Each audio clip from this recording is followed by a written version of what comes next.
पंजाब के पूर्व सीएम और कांग्रेस नेता चरणजीत सिंह चन्नी जम्मू कश्मीर के पुंछ में वायुसेना के काफिले पर हुए आतंकी हमले को पॉलिटिकल स्टंट बताकर फंसते हुए नजर आ रहे हैं। चन्नी के इस बयान के बाद बीजेपी के नेता उन पर हमलावर हो चुके हैं और चन्नी का बयान एक तरह से कांग्रेस के लिए बैकफायर साबित होता हुआ दिखाई दे रहा है।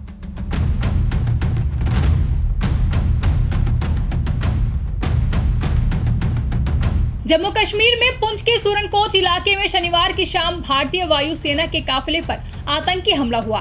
इस हमले में 5 जवान घायल हुए, जिनमें से 1 जवान की मौत हो गई, जबकि 4 का अस्पताल में इलाज चल रहा है। इस घटना को लेकर पंजाब के पूर्व सीएम और कांग्रेस नेता चरणजीत सिंह चन्नी ने एक ऐसा बयान दे डाला जो अब उन्हीं के लिए आफत बना हुआ है। वायुसेना के काफिले पर हुए हमले को लेकर बोलते हुए चन्नी ने इसे बीजेपी का चुनावी स्टंट करार दे डाला।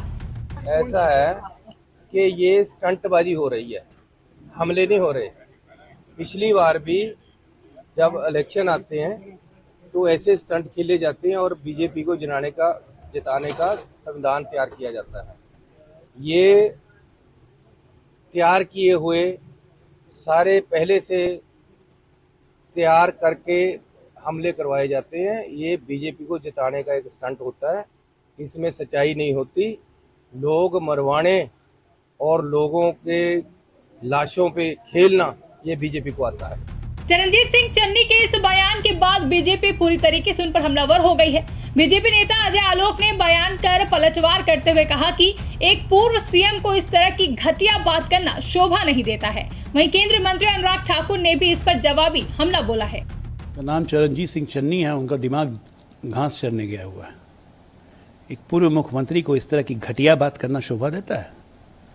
देश के जवानों पे, सेना के जवानों पे, एयरफोर्स के जवानों पे घटिया राजनीति ये कांग्रेसी पार्टी कर सकती है, उसी के संस्कार में।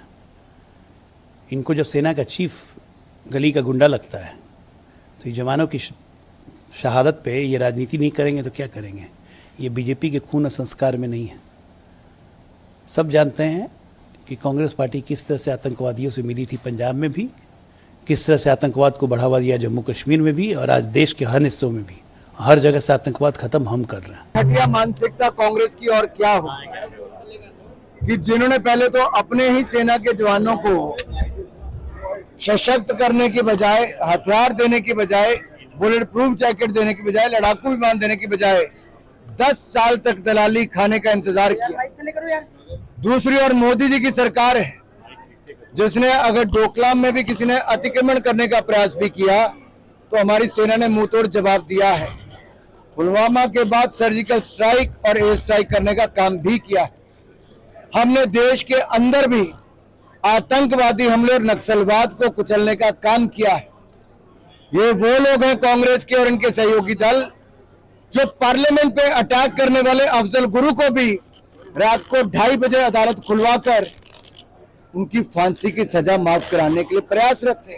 कांग्रेस के लोग वो हैं जो टुकड़े टुकड़े गैंग जो भारत का नामो निशान मिटा देना चाहती है, उनको भी अपने राजनीतिक दल में शामिल करवाते हैं। बीजेपी की तरफ से चरणजीत सिंह चन्नी पर हो रहे जवाबी हमले यही नहीं रुके। इसे लेकर जालंधर सीट से चन्नी के खिलाफ बीजेपी की टिकट पर चुनाव लड़ रहे सुशील कुमार रिंकू ने भी उन्हें आड़े हाथों लिया। ये बहुत ही बदकिस्मती वाली बात है कि जो सैनिक देश के लिए शहादत देते हैं, जो सैनिक अपना घर बार छोड़ के देश के लिए जान देने के लिए हरदम तैयार रहते हैं, राष्ट्र हित के लिए उन्होंने अपनी जान न्यौछावर की है, उनके बारे में ऐसी बात कहना कि ये एक स्टंटबाजी है। मैं समझता हूं कि ये पूरी सेना का, पूरे राष्ट्र का और हमारे हर एक सैनिक की जो राष्ट्रभक्ति है उसका अपमान है, जो साबका मुख्यमंत्री चरणजीत सिंह चन्नी ने किया है। तो मैं कड़े शब्दों में उनके इस बयान की निंदा करता हूं और मैं ये चाहता हूं कि उनको अपने इस बयान के लिए सारे देश से माफी मांगनी चाहिए। वहीं दूसरी तरफ चन्नी के इस बयान से कांग्रेस के बड़े नेता किनारा करते हुए दिखाई दे रहे हैं। अब देखना अहम होगा कि उनके ऊपर हो रहे इन पलटवारों को लेकर चन्नी क्या कुछ सफाई पेश करते हैं। ब्यूरो रिपोर्ट, इंडिया पब्लिक खबर। फिलहाल के लिए इस खबर में बस इतना ही। देश और दुनिया की ऐसी तमाम बड़ी खबरों के लिए हमारे YouTube चैनल को सब्सक्राइब करें और बने रहें इंडिया पब्लिक खबर के साथ।